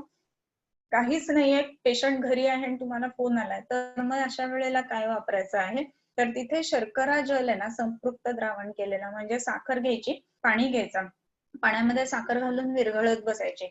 असा एक वेळ येतो की ज्याच्यामध्ये अजून साखर विरघळत नाही, पाणी किती घेतलं हे महत्वाचं बरं का, नाहीतर तुम्ही ढवांडर पाणी घ्याल 2-2 लिटर. तर नस्यासाठी वापरत असताना जास्तीत जास्त 50 ml पाणी घ्यायचं आणि त्या 50 ml मध्ये 1 चमचा घातला हलवलं, 1.5 चमचा घातला हलवली, तेवढं जे आहे ते संपृक्त द्रावण ज्याला आपण म्हणतो सॅच्युरेटेड सोल्युशन तसं बनतं. आणि मग त्यातले 2-2 थेंब जर का नाकामध्ये घातले गेले ना तर ह्या पद्धतीचं नाकातनं तोंडातनं किंवा गम्स मधनं होणारे जे ब्लिडिंग आहे ते थांबण्यासाठी मदत होत असते. आणखीन एक गम्सच्या ब्लिडिंगच्या बाबतीमध्ये वेगळं मला सांगावं असं वाटतं की तुम्हाला माहित असेल की लहान मुलांना ज्या ज्या वेळेला दात येत असतात ना तर त्यावेळेला डिकेमाली जी आहे ती वापरली जाते, ते सुद्धा सुगंधी द्रव्य आहे. तर दंतधावनाच्या औषधांमध्ये इतर औषधांच्या सोबत पिठी साखरेबरोबर जर का डिकेमाली घातली गेली ना तर गम्स मधनं येणारं वारंवार येणारं ब्लिडिंग जे आहे ते थांबवण्यासाठी त्याची मदत होत असते आणि म्हणूनच गम्सची ब्लिडिंग जे आहे त्याच्यासाठी डिकेमाली एक उत्तम औषध आहे. आणखीन एक महत्वाची गोष्ट आता रक्तपित्ताच्या ह्याच्या बरोबरीने सांगते तुम्हाला, होमवर्क चालेल ना दिला तर? मला असं वाटतं की जरा त्या निमित्ताने बघितलं जातं. एक ना एक्सरसाइज करायचा की त्याच्यामध्ये जिथे जिथे अवयवांची उत्पत्ती आलेली आहे, चरकाचार्य काढले तरी चालेल किंवा वाग्भटामध्ये सुद्धा चालेल, तर त्याच्यामध्ये गर्भस्थ यकृत प्लीहानौ शोणितजौ रक्तफेन प्रभवा फुफ्फुसहा वगैरे हे जे सगळे श्लोक आहेत ना तर त्याच्यामध्ये एक चार्ट बनवायचा, त्या चार्ट मध्ये लेफ्ट साइडला एक पेन करायचा, त्याच्यामध्ये फक्त अवयवांची नावं लिहायची आणि त्या अवयवाच्या समोर सगळ्या संघटनाची त्याची नावं लिहायची. म्हणजे रक्तफेन प्रभवा फुफ्फुसहा तर रक्त, मग त्याच्यासमोर रक्त येईल, गर्भस्य यकृत प्लीहानौ शोणितजौ मग तिथे शोणित असा शब्द येईल. आणि काय समजा आता कफ मांस सारा जिम्हा, मग तिथे रक्त कफ मांस ह्या 3 गोष्टी येतील. तर त्याच्यामधलं रक्त फक्त सेपरेट काढा, पहिले हे रक्त लिहायचं आणि मग उरलेल्या सगळ्या गोष्टी नंतर लिहायच्या. असं एक करून बघा आणि तुम्हाला एक फार भारी म्हणजे करा बरं का, मात्र मी सांगते म्हणून, नाहीतर आपलं मी तसं आता लगेच उत्तर देऊन टाकते म्हणून आता सांगितलं तर नाही करणार असं करू नका. तर असं सगळं एक्सरसाइज केल्यानंतर तुम्हाला असं दिसेल की प्रत्येक अवयवामध्ये रक्त आलेलं आहे, कंटेंट बरं का. आणि मग बाकीच्या ज्या काही गोष्टी असतील त्या सगळ्या, म्हणजे अगदी वृषणापर्यंत सगळ्या. तर हे सगळं करत असताना आपल्याला रक्त प्रत्येक ठिकाणी दिसतात. म्हणजे ज्या ज्या वेळेला ब्रह्मदेवानी शरीर घडवलं त्यावेळेला कुंभार जसा मडकी घडवताना आज चिकण माती घेतली, आज काळी माती घेतली, आज लाल माती घेतली, हे सगळे माती बदलेल वेगवेगळ्या प्रकारच्या, हा, परंतु एक कॉमन काय तो ठेवतो, तर सगळीकडे तो पाणी घालतच असतो, पाण्याशिवाय काही त्याचा चिखल बनत नाही, हो की नाही. तसं ब्रह्मदेवानी पंचमहाभूत घेतली आणि त्याच्यामध्ये असताना रक्त जे आहे ना ते मिसळून आपल्याला आकार दिलेला आहे आणि म्हणून प्रत्येक अवयवामध्ये रक्त येतं असं तुम्हाला दिसेल आणि म्हणून रक्ताचं एवढं महत्व आहे. आणि म्हणूनच वेगवेगळ्या आजारांमध्ये विचार करत असताना आपल्याला असं सांगून ठेवलेलं आहे की कुठल्याही ह्याने जर बरं नाही वाटलं ना तर रक्तप्रसादन चिकित्सा द्यावी, असं प्रत्येक आजारात आहे. दुसरी गोष्ट म्हणजे इनहेरिटन्स, जर का आपल्याला काही मोडायचं असेल, कुठल्या चुकीच्या गोष्टी इनहेरिटेड होत असेल किंवा एखादा आजार जर का ह्या पद्धतीने इनहेरिटेड होत असेल तर तो थांबवण्यासाठी सुद्धा महत्वाची गोष्ट हीच आहे की रक्तावरती आपल्याला काम करायला लागतं. आणि म्हणून कालच्या लेक्चरमध्ये आपण बोललेलो होतो की असे इनहेरिट ज्या ज्या गोष्टी आहेत तर त्या आपल्याला नेक्स्ट जनरेशन मध्ये जाऊ नये असं जर वाटत असेल तर त्यामध्ये मेनार्कीच्या काळामध्ये त्या मुलीला औषधं द्यायला पाहिजेत आणि त्याच्यानंतर कन्सिव्हच्या आधी औषधं द्यायला पाहिजेत आणि पूर्ण 9 महिने औषधं द्यायला पाहिजेत. अशी बरेच केसेस आहेत बरं का की ज्याच्यामध्ये, ते मी पाहिजे तर उद्या नक्की तुम्हाला सांगेन, शेअर करेन की काय काय पद्धतीने आपल्याला केसेस आलेले होते आणि औषधं दिल्यानंतर सगळ्या गोष्टी नॉर्मल आहेत आणि कन्सिव्ह होऊन पेशंटची आज मुलं जवळजवळ 10-12 वर्षांची झालेली आहेत. तरी ह्या पद्धतीनं रक्तावरती आपल्याला कॉन्सन्ट्रेट इथे करावं लागतं. त्याच्यानंतर आपण अधोघ रक्तपित्ताचा चिकित्सा बघूयात. तर अधोघ रक्तपित्त म्हणत असताना कुठून कुठून जाणार आहे ते, तर योनीच्या मार्गातून बाहेर जाणारे, गुदाच्या मार्गातून बाहेर जाणारे किंवा मूत्र मार्गातून बाहेर जाणारे. तर ह्या 3 मार्गातून जेव्हा बाहेर जाणार आहे तर त्यावेळेला प्रतिमार्गमच्या हरणम असं म्हणत असताना आपण वमन देणार आहे पेशंटला, बरोबर. मग हे वमन देताना आपण अशी गोष्ट शोधायला पाहिजे की ज्यांनी वातशमन तर ठीक आहे पण निदान वाताची विकृती उत्पन्न होणार नाही असं तरी द्रव्य आपण बघायला पाहिजे. एक उदाहरण सांगते, हा, आता त्याच्यासाठी आपल्याला वमनोपगण पाठ असायला पाहिजे, बरोबर. मग त्याच्यामध्ये मदन दुक लंबान बिंबी विशाला तटपुस कुटजम उर्वा देवदाली कृमिन विदुल दहन चित्रा कोशवत्यो करंजहा कण लवण वचा एला सर्षप शर्तान असं सगळं म्हटलंय. याच्यामध्ये आलाय निंब. मग निंब जर का काढून बघितला ना तो असला तरी मग असं द्रव्य आपण निवडायला हवं की जे वाताला अविरोधी असेल, असं द्रव्य त्याच्यामध्ये निवडायचं. मग त्याच्यामध्ये आपल्याला उत्तम द्रव्य जे मिळतं अन्नपायित्वात, त्याच्यामध्ये मदन मिळतं आणि यष्टी मिळतं. हा, तर ह्या त्या कॉमनली जे आपल्याला वापरलं जातं ना, म्हणजे खूप अनुभवानी लोकांनी ह्या गोष्टी पुढे आणलेल्या असतात. सो त्या दृष्टीने मदन आणि यष्टी ह्या 2 गोष्टींचा उपयोग वमनासाठी अधोघ रक्तपित्तामध्ये करून घेता येत असतो. त्याच्यानंतर आणखीन एक महत्वाची जी आहे ना, त्याच्यामध्ये पुन्हा येतो वासास्वरस. तो पुन्हा पोटपाक पद्धतीनं न काढता नॉर्मल ठेचून म्हणजे कल्क पद्धतीने रस काढायला पाहिजे. त्याच्यानंतर शतावरी, अनंता, काकोली, क्षीर काकोली, यष्टी, मध आणि साखर असा एक उत्तम योग वाग्भटांनी दिलेला आहे. तो त्या पद्धतीनं शतावरीचा, अनंता, काकोली, क्षीरप काकोली, यष्टी आणि साखर या पद्धतीनं वापरायचा. त्याच्यानंतर आणखीन एक अधोघ रक्तपित्त थांबणारं जे औषध आहे त्याच्यामध्ये पलाशक वात किंवा पळसाचा काढा ही गोष्ट करून वापरायची. मग अशी आपण ज्या ज्या वनस्पती बोललो ना की ज्याच्यामध्ये फुलं जी आहेत वेगवेगळी तर ती रक्तपित्तासाठी म्हणून खूप चांगलं काम करतात. तर अशा फुलांचे कल्प करून ठेवा, कल्प. तर का करून ठेवावे, तर फुलं जी आहेत ते वसंतामध्ये येतात. वसंत गेल्यानंतर फळं लागतात मे जूनच्या दरम्यान, एप्रिल नंतर, आणि त्याच्यानंतर वर्षभर काही फुल ते प्रत्येक मिळतच असं होत नाही. जसं शाल्मलीचं फुल आहे, शाल्मलीचं फुल वसंतामध्येच मिळणार आहे, बरोबर. त्याच्यानंतर पळसाची फुलं आहेत ती वसंतामध्येच मिळणार आहे, गुलमोहर आहे ते वसंतामध्येच मिळणार आहे. तर ही फक्त वसंतामध्ये जे मिळणारी फुलं आहेत ना तर ती तेव्हा वापरली, मग नंतर वर्षभर काय करायचं, ही सुकवलेली मिळत नाही का धायटी सारखी, मग काय करायला पाहिजे, मग ती फुलं आणायची आणि त्याचा कल्प करून ठेवायचा. कल्प उत्तम पद्धतीनं जर बनवला असेल ग्रॅन्युल्स फॉर्म मध्ये बनवायचा. आणि तसा करत असताना जेव्हा ते शतावरी कल्पासारखा उत्तम जर का तो बनला ना, तर तो 6 ते 8 महिने आरामात टिकतो. आणि त्याच्यामुळे पुढचा जो जून जुलै चा जो रक्तपित्ताचा काळ पुन्हा येतो, रक्तपित्त आणि आम्लपित्ताचा आम्लविपाकामुळे वर्षा ऋतू, तर त्याच्यामध्ये आपल्याला त्याचा वापर करता येत असतो. आणि म्हणून जेव्हा जेव्हा ही फुलं अवेलेबल असतात त्या वेळेला ही फुलं गोळा करून त्या पद्धतीनं फुलांचे कल्प बनवून ठेवा. त्याच्यानंतर आणखीन एक महत्वाची गोष्ट जी येते ना, तर त्याच्यामध्ये औदुंबर हे उत्तम वनस्पती आहे की जी रक्तपित्तासाठी चांगल्या पद्धतीनं काम करते. उंबर जे आहे ते औदुंबर जल सगळ्यांना माहिती असेल, शरीरातली उष्णता कमी करते ह्या दृष्टीने. परंतु औदुंबर जल जे आहे ना, तर ते इव्हन साधारणपणे 1 तासाला एक मोठी 15 लिटरची बादली भरेल एवढं सुद्धा पाणी त्याच्यातनं बाहेर येत असतं. हा, तर त्याच्यामुळं ज्या वेळेला पावसाळ्याच्या जस्ट आधी रोड साईडला कटिंग करतात ना म्युन्सिपाल्टी वाले लोक, तर त्यावेळेला उंबराचं झाड जर का कट केलं असेल ना, तर आपलं लक्ष असायला हवं आणि तिथे जाऊन आपण घागर कळशी स्टीलची वगैरे घेऊन तिथे ठेवावी आणि ते जमलं ना पाणी की घरामध्ये घेऊन यावं, आपल्या दवाखान्यामध्ये घेऊन यावं. या पद्धतीने आपल्याला पाणी जमवता येत असतं. त्याच पद्धतीनं औदुंबरावर लेह ही गोष्ट सुद्धा आपल्याला बनवता येत असते की जी टिकू शकते अनेक दिवसांसाठी. उंबराची जी कच्ची फळं असतात ना, त्याचा उपयोग आपण अवलेह बनवण्यासाठी करावा. आणखीन महत्वाची जी गोष्ट आहेत ना, की वेगवेगळ्या प्रकारची माती ह्या चिकित्सांमध्ये आलेली आहे रक्तपित्ताच्या. तर ह्या रक्तपित्तांच्या चिकित्सामध्ये जी जी माती आली ना, तर त्याच्यामध्ये 2 उल्लेख विशेष करून जातात. त्याच्यामध्ये काळी माती आणि चिकण माती म्हणून आलेलं आहे. तर माती वापरावी विकृत पित्त शमवण्यासाठी. सीज फायर असतात ना, ते मातीच्या बादल्या भरून ठेवलेल्या असतात बघा, फायर म्हणून दिलेले असतात. तर तशा पद्धतीनं शरीरातलं विकृत पित्त शमवण्यासाठी मातीचा वापर करायचा आहे. आणि मग ही माती कुठली, तर आपण गैरिक सुद्धा वापरू शकतो. सो त्यामुळे कामदुधा हे उत्तम औषध अधोगर रक्तपित्तावरचं विशेष करून ठरतं.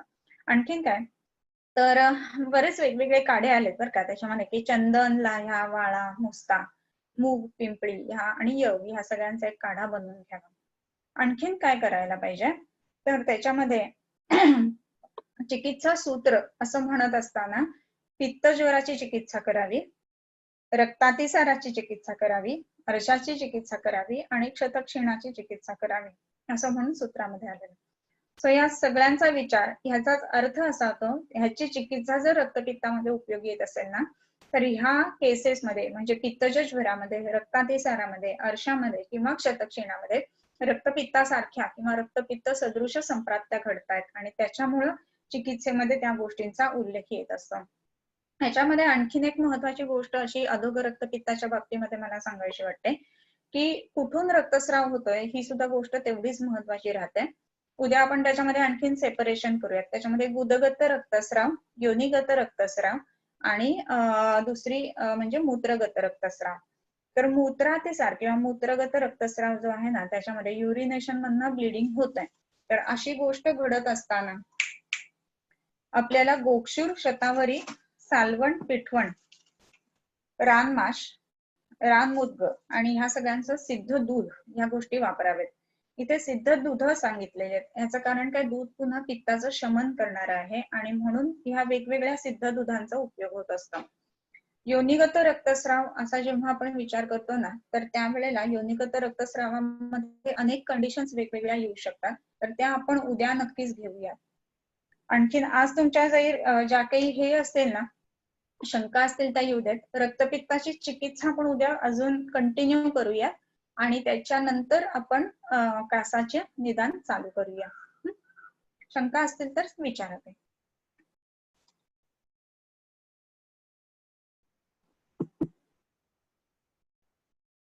हा, एक प्रश्न विचारलाय. मेल पेशंट आहे, 18 इयर्स आहे, पास्ट हिस्ट्री ऊर्ध्वग रक्तपित्त नासा मार्गाने, त्यावेळी कामदुधा, प्रवाळ पंचामृत अशी मेडिसिन दिली पतंजली मध्ये. ओके. सध्या ऊर्ध्वग रक्तपित्त नाही, पण हस्त, पाद, तल, दाह आणि अतिस्वेद लक्षणं आहेत. तर इतर लक्षणं मळमळ, छर्दी नंतर उपशमन मिळतो, तर काय विचार करावा. तर ही औषधं दिली ती उत्तमच आहेत, की कामदुधा त्याच्यानंतर प्रवाळ पंचामृत ही रक्तपित्ताची चांगली औषधं आहेत. फक्त प्रवाळ पंचामृताच्या बाबतीत एक मला सांगावंसं वाटतं, तुम्ही जर का प्रवाळ पंचामृत वाचलं असेल व्यवस्थित, तर प्रवाळ पंचामृताच्या भावना ज्या आहेत ना, त्या रुईच्या चिकेच्या भावना आहेत. आणि त्याच्यामुळे रुईचा चीक तीक्ष्ण पडून काही वेळेला प्रवाळ पंचामृत वापरल्यानंतर त्रास होतो. दुसरी एक महत्वाची गोष्ट म्हणजे जरी प्रवाळ पंचामृतातले घटक म्हणजे शंख, शौक्तिक, कप्पर्दिक वगैरे ह्या सगळ्या गोष्टी पित्ताचं शमन करणाऱ्या असतील ना, तरी सुद्धा शंख भस्म जर का कच्चं बनलं असेल ना, तर ते थोडंसं कडक पडतं. आणि म्हणून हे चांगल्या ह्याचं आहे का हे एक बघायला पाहिजे. किंवा प्रवाळ पंचामृताचं अनुपान वापरताना आंबट रसाचं जर अनुपान वापरलं तर त्याच्यात थोडेफार जरी कच्चेपणा राहिला असला ना, तरी सुद्धा आपल्याला त्याचा परिणाम विकृत मिळत नाही. आणि म्हणून लिंबू साखर हे अनुपान प्रवाळ पंचामृतामध्ये ठेवायला पाहिजे. किंवा दुसरी एक महत्वाची गोष्ट असं करू शकतो की आपण भस्म तपासू शकतो कसं आहे ते, बरोबर. आणि त्याच्यासाठी ही भस्म एक एक सेपरेट घ्यायची, ती मिक्स करायची आणि ते देणं. असं जरी केलं ना प्रवाळ पंचामृतामध्ये तरी सुद्धा हरकत नाही. किंवा त्याचं अनुपान जे आहे ते लिंबू आणि साखर असं बऱ्याच वेळेला आपण वापरत असतो. आणि आता असा जो पेशंट आहे तर त्याला आता तशी लक्षणं नाहीयेत नासागत रक्तपित्ताची, पण तळहात तळपाय वगैरे ह्यांचे दाह आहे, मळमळ वगैरे आहे त्याला. तरी ह्याचाच अर्थ असा दिसतोय की शरीरामध्ये पित्त अजूनही विकृत अवस्थेमध्ये आहे, तर पित्ताचं शमन इथे होणं गरजेचं आहे. तर त्या दृष्टीने एकदा ह्याला ज्याला आपण अनुलोमन म्हणलं किंवा मगाशी आपण ह्याचा उल्लेख केलेला होता निषोत्तर आणि तांदूळजा त्याच्या कल्पाचा, तर हा कल्प ह्याच्यामध्ये एकदा वापरायला हवा. त्याच्यानंतर वातपित्ताचं ज्वराचं जे औषध आहे ना, तर ते फांट स्वरूपामध्ये त्याच्यामध्ये दिलं तर ह्याच्यामध्ये चांगला परिणाम येईल. आणखीन एक महत्वाची गोष्ट अशी आहे की नासागत किंवा ऊर्ध्वग रक्तपित्त ज्या ज्या वेळेला आहे ना, तर त्या त्या वेळेला नस्याचा खूप चांगला परिणाम येत असतो. तर त्या दृष्टीने वेगवेगळ्या सुगंधी द्रव्यांची, विशेष करून अनंता आणि चंदन किंवा अनंता एकेरी ह्या द्रव्यांची नस्य जर वापरली तर त्याचा परिणाम मळमळ किंवा दाह हे सुद्धा कमी करण्यासाठी होईल. शिरोगुरुत्व ह्याबद्दल आपण बोललेलो होतो, तर ह्या पद्धतीने हा जो पेशंट आहे ना, ह्याला काही दिवसांनी किंवा विशेष करून अम्लपित्त म्हणजे पित्त विपाक जेव्हा जेव्हा असतो, अम्ल विपाक, तर त्याच्यामध्ये म्हणजे पावसाळ्याच्या दरम्यान वगैरे डोकं जड होणं वगैरे अशी गोष्टी होण्याची शक्यता असते. सो ह्या गोष्टी करायला पाहिजेत. त्याच्यानंतर रक्तपित्ताचा आपण जेव्हा हे करतो, विचार करतो, तर असे विकृत पित्ताचे जे पेशंट आहेत ना, तर त्यांच्या चिकित्सेमध्ये जर का बघितलं ना, तर आनंद होईल अशी चिकित्सा करावी असं आलेलं आहे. तुम्हाला एक गंमतशीर वाक्य ऐकून माहित असेल, तर ह्याची जी पित्ताची चिकित्सा आहे ना, ती जावयाप्रमाणे करावी असं म्हटलेलं आहे. आणि असं काही म्हटलेलं नाहीये, पण मी म्हणते की कफाची चिकित्सा सुनेप्रमाणे करावी, बरं का. तर ह्या पद्धतीने जर का केलं ना, तर जावयाप्रमाणे करत असताना म्हणजेच काय, तर त्याची सरबराई करणं किंवा मनाला आनंद वाटेल अशा गोष्टी करावं, असं जर का झालं ना, तर त्याच्यामध्ये ह्या गोष्टी लवकर कमी येतील. औषधांमध्ये आता सांगितल्याप्रमाणे वातपित्त ज्वराचं औषध तिथे वापरायला पाहिजे, निषोत्तर तांदळी कल्प वापरायला पाहिजे, आणि नस्य जी आहेत तर त्याच्यामध्ये एकेरी अनंता असं जर केलं तर ते तळहात तळपायांचे दाह आहे ते कमी यायला मदत होईल. त्याच्यानंतरच आहे गौतमी आंबेकरने विचारलंय, अनेक शाळेतल्या मुलींना पिरियड सुरू झाल्याचा दिवशी नंतर नाकातून रक्त येते, बरोबर. अशा वेळी पित्तदृष्टी आर्तवाचा विचार करावा का? मेन्स्ट्रुएशन हा नॉर्मल फिनॉमेना असल्यामुळे याला उभय रक्तपित्त असं म्हणावे का?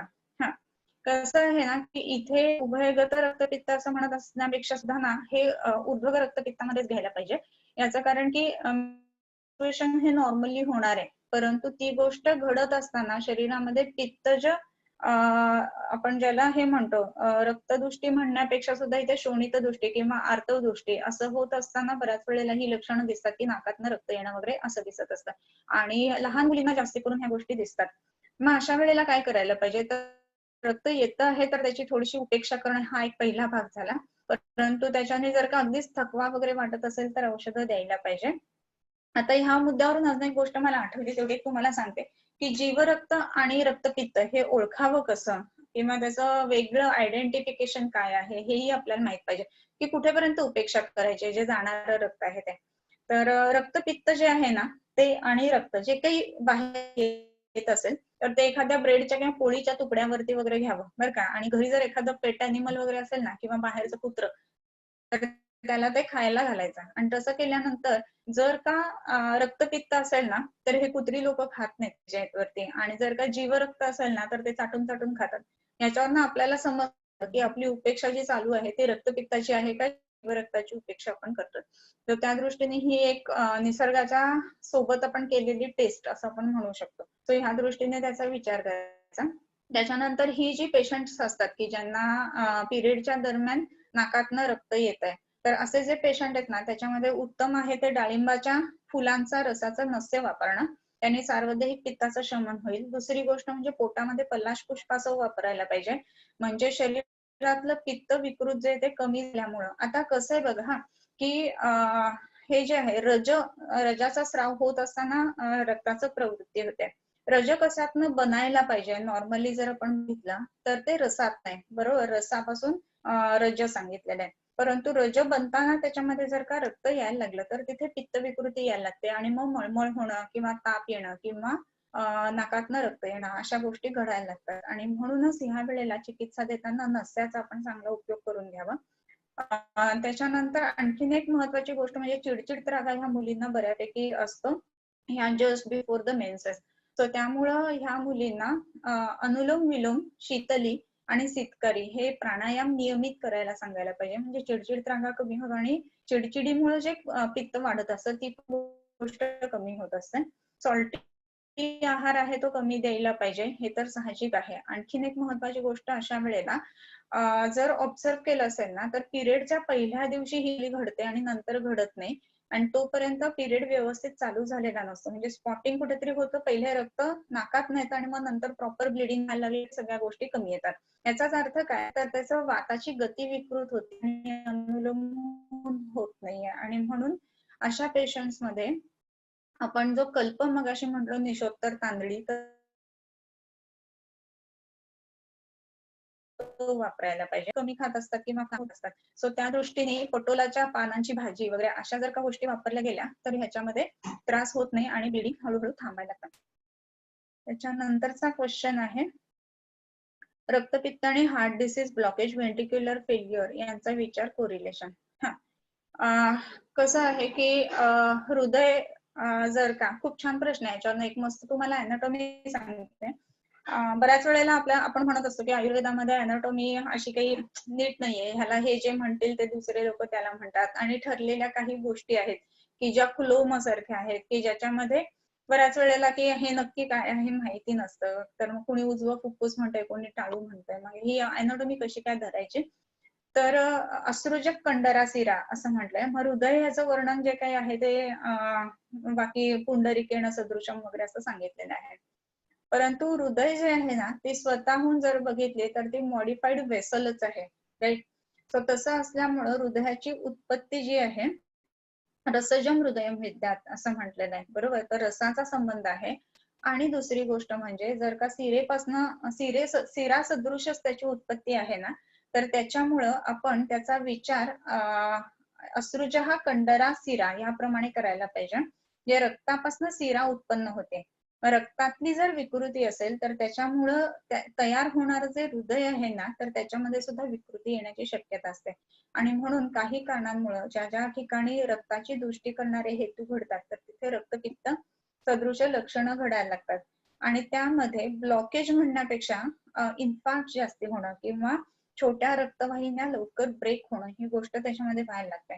आणि ह्या गोष्टींमुळे काय होतं तर तो एरिया आहे ना तर त्याला ऑक्सिजन सप्लाय कमी पडल्यामुळं मग तिथे फेल्युअर मध्ये जात असतात गोष्टी, कारण की कॉन्ट्रॅक्शन रिलॅक्सेशन जे आहे हार्टचं ते व्यवस्थित पद्धतीनं होत नाही त्या दृष्टीने. आणि म्हणून रक्तपित्ताचा विषय जो आहे ना हृदयाच्या संदर्भामध्ये तो विचार करायलाच पाहिजे.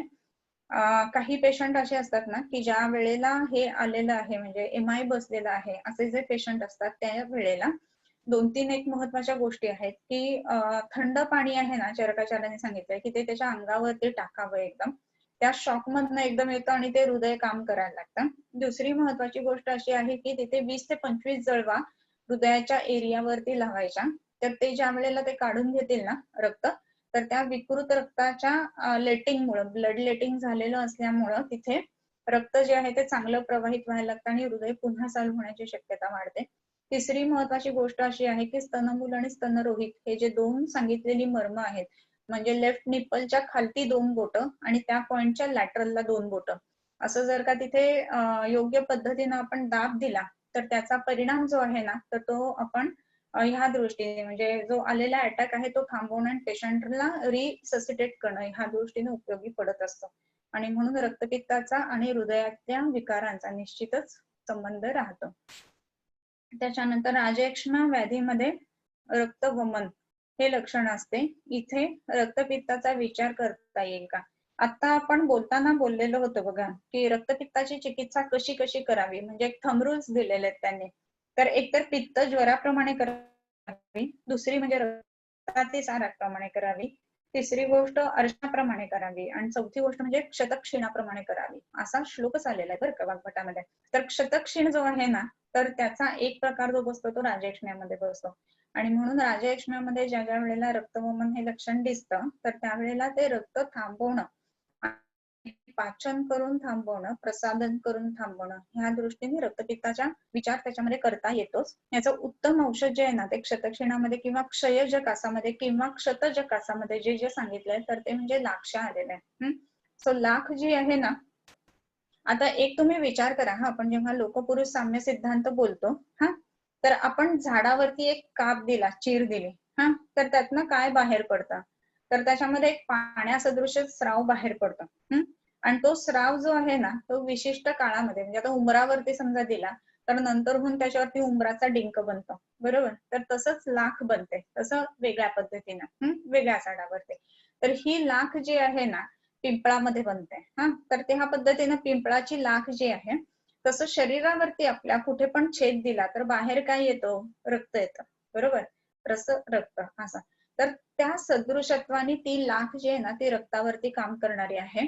लाख रक्त प्रसादन करणारी आहे. आणखीन एक महत्वाची गोष्ट म्हणजे लाख जी आहे ना ती रक्ताला स्तंभन करणारी आहे, थांबवणारी आहे. आणि म्हणून लाखेचा उपयोग जो आहे तो निश्चित करता येतो. ह्याचप्रमाणे तांबडा बोळ जो आहे ना त्याचा सुद्धा आपल्याला वापर रक्तपित्त कमी करण्याच्या दृष्टीने किंवा राजयक्ष्मातला होणारा रक्तस्राव, रक्तवमन थांबवण्याच्या दृष्टीने करता येत असतो. त्याच्यासोबत इतर राजयक्ष्म्याची जी औषधं आहेत ना ती वापरायला हवीत. त्याच्यानंतर वासावलेह पिप्पली युक्त ऊर्ध्व रक्तपित्तात चालेल का? अधोघ रक्तपित्तात वासावलेह पिप्पली विना. बर, ऊर्ध्व रक्तपित्तामध्ये पिप्पली युक्त आणि अधोघ रक्तामध्ये पिप्पली विना असं स्पेसिफिक का म्हणायचंय, तर निलेश पाटीलने विचारले मला पर्सनल ह्याच्यावरती स्पेसिफिकेशन असं का, तेवढं मला नंतर टाक, आपण उद्या हा प्रश्न घेऊया. रक्तपित्त आणि हृदरोग झाला. नंतर फुलांचा कल्प कसा बनवावा. ओके, तर फुलं आणायची, स्वच्छ धुवायचे. आधी एखादं फुल आपण घालून वगैरे बघायचं छान दिसतंय का आपल्याला ते, आणि त्याच्यानंतर जी ते परत फुल नाही हा वापरायचं औषधांमध्ये. आणि ती जी बाकीची फुलं धुतलेली असते ना स्वच्छ, ती मिक्सरला फिरवायची किंवा हे असतो ना पाटावर म्हणतात त्याच्यावरती ठेचून कल्क बनवायचा. त्याचं वजन आधी करून घ्यायचं, त्याच्यात चौपट साखर त्याच्यामध्ये घालायची आणि ते सगळं मिळून हलवायचं आणि मग ते कोरडं होईपर्यंत हलवत जायचं किंवा सुंदरसा कल्प त्याच्यामध्ये बनतो. आणि त्याला योग्य असं प्रक्षेप होत असताना घालावेत. सर्वसाधारणतः सगळ्या फुलांच्या कल्पांना अनंतेचा प्रक्षेप खूप चांगला पडतो. अनंता आणि वेलची हे दोन प्रक्षेप त्याच्यामध्ये वापरावेत. त्याच्यानंतर हा आपण लास्ट घेऊया प्रश्न आणि थांबूया. व्हेरिकोज व्हेन्स हा पण रक्तपित्ताची ट्रीटमेंट देऊ शकतो का? हा, आता आताच आपण बघितलं की जर आपण ह्याचा विचार, हृदयाचा विचार एक मॉडिफाईड सिरा म्हणून करत असो आणि रक्त बिघडलं तर त्याच्यापासून बनणारी सिरा सुद्धा विकृत होणार आहे. सो त्याच पद्धतीनं रक्त जर का विकृत झालं तर त्यापासून बनणारी व्हेन जी आहे ती सुद्धा विकृतच तयार होणार आहे. आणि त्याच्यामुळे त्याच्यामध्ये 3 लेयर्स जे असतात ना त्याच्यामध्ये ते डिसेक्शन व्हायला लागतं आणि मग त्याच्यानंतर व्हेन फुटून व्हेरिकोसिटी होऊन ते बाहेर यायला लागतं. व्हेरिकोसिटी झाल्यानंतर प्रत्येक वेळेला ब्लीड होतच असं नाही बरं का. का तर पेशंटचा ऑक्युपेशन कोणता आहे, पेशंट व्यायाम करतोय की नाही, मसल टोन कसा आहे, त्याच्यानंतर तो ट्युनिका मीडिया जो आहे त्याचा स्ट्रेंथ कसा आहे, ह्या सगळ्या गोष्टींवरती अवलंबून राहील की त्याच्यामध्ये व्हेरिकोज व्हेन्स मध्ये ब्लिडिंग होणार आहे का नाही होणार आहे. ब्लिडिंग होणारे जे काही व्हेरिकोज व्हेन्स आहेत ना तर त्याच्यामध्ये आपण जे म्हटलं त्याप्रमाणे रक्तस्तंभनासाठी वेगवेगळी औषधं आपल्याला देता निश्चित येतील. परंतु व्हेरिकोज व्हेन्स आहेत असा जरी नुसता विचार असला ना तरी त्याच्यामध्ये रक्तदृष्टीचा विचार करायला लागतो. कारण की असृजक कंडरा सिरा असं म्हटलेलं असल्यामुळे विकृत रक्तापासून विकृत सिरा उत्पन्न होणार आहे, ती स्वतःहून विकृत नाही होणार आहे. त्याचं दुसरं कारण ऑक्युपेशन, जसं उभं राहणं कंटिन्युअस वगैरे आहे, परंतु उभं राहायला कॉम्पन्सेटरी जवळजवळ 12 तास माणूस झोपलेला असतो किंवा 8 तास तरी कमीत कमी झोपतोच, राईट. सो त्याच्यामध्ये व्यायाम करतोय की नाही आणि त्याची खाण्यापिण्याची पद्धत कशी आहे ही गोष्ट महत्वाची राहते.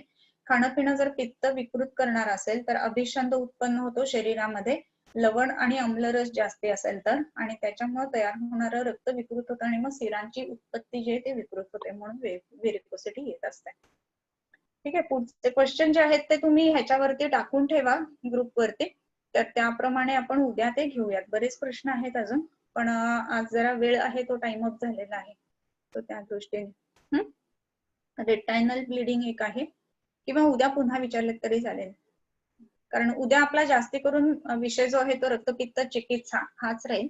सो त्या दृष्टीने एक पहिल्यांदा जो आहे तो अधोगर रक्तपित्ताच्या दृष्टीने चिकित्सा काय काय असावी हे एक्सप्लेन करते, मग उद्या पुन्हा आपण सगळे प्रश्न घेऊया. ठीक आहे. ठीक आहे. ओके, चालेल. उद्या सेम टाइम आपण 15 मिनिटं आधी येऊया, म्हणजे आपलं लॉग इन होऊन जॉईन करताना पुढचा जो वेळ जातो तो जाणार नाही. सो तुम्ही सगळेजण 4 वाजायला 15 मिनिटं कमी असताना रेडी राहा. ओके, ठीक आहे, भेटूया. थँक्यू. थँक्यू.